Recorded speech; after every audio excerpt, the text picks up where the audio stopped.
À 20 ans, j'ai eu un grave problème de santé qui m'a confronté à la mort.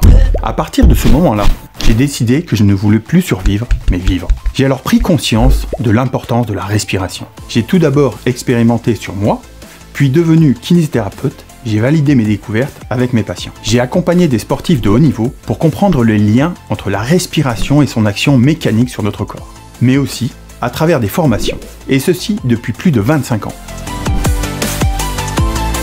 En me basant toujours sur la définition de l'OMS qui est que la santé est un état de bien-être physique, mental et social.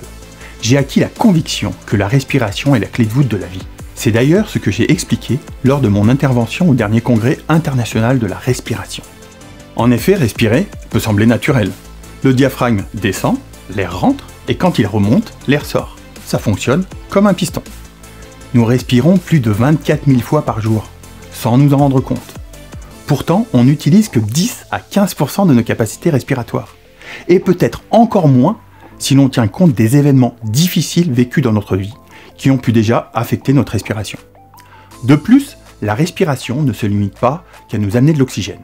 Elle agit également sur notre physique, notre physiologie, notre émotionnel et notre mental.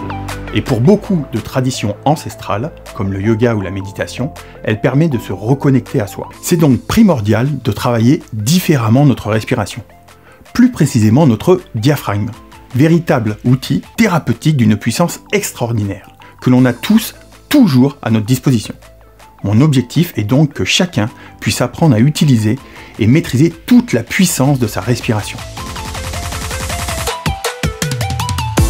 J'ai donc mis en place une rééducation respiratoire globale pour apprendre, à travers des exercices volontaires, à augmenter de façon durable notre respiration réflexe.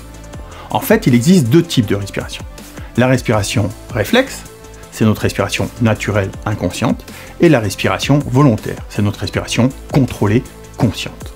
Ma méthode, axée sur un travail spécifique du diaphragme, agira sur la respiration volontaire en travaillant sur la souplesse du thorax, du diaphragme et sur la musculation des abdominaux, mais également sur la respiration réflexe avec un appareil de rééducation et des protocoles mis en place via une application que j'ai développée.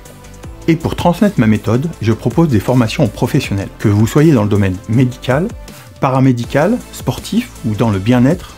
Mon approche n'est pas de réinventer des techniques respiratoires, c'est une méthode complémentaire qui a pour but de booster vos pratiques en débridant votre respiration. Et si la respiration vous donnait la possibilité de changer votre vie, c'est ce qui s'est passé pour moi et ce que je vous propose, pour respirer à plein poumon et trouver un nouveau souffle.